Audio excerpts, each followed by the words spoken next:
श्री स्वामी समर्थ. महादेवांच्या मंदिरात शिवलिंगासमोर 3 टाळ्या वाजवण्याचे कारण काय तुम्हाला माहीत आहे का? माहीत नसेल तर नक्की ऐका. शिव मंदिरात 3 वेळा टाळ्या वाजवण्याचे अनेक फायदे आहेत. 3 वेळा टाळी वाजवून आपली उपस्थिती म्हणजेच आपले विचार, वेदना आणि दुःख परमेश्वरासमोर व्यक्त केलं जातं. पहिली टाळी वाजवण्याचा अर्थ म्हणजे आपली मंदिरात उपस्थिती नोंदवणं.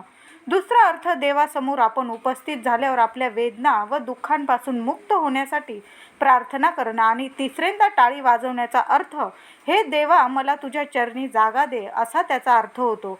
पुत्रप्राप्ती होत नव्हती म्हणून भगवान श्रीकृष्णांनी शिवशंकरांची आराधना केली होती आणि 3 वेळा टाळी वाजवून संतान प्राप्तीसाठी भगवान शंकरांची प्रार्थना केली असा उल्लेख पुराणात आढळतो. म्हणून महादेवांच्या मंदिरात शिवलिंगासमोर 3 टाळ्या वाजवल्या जातात.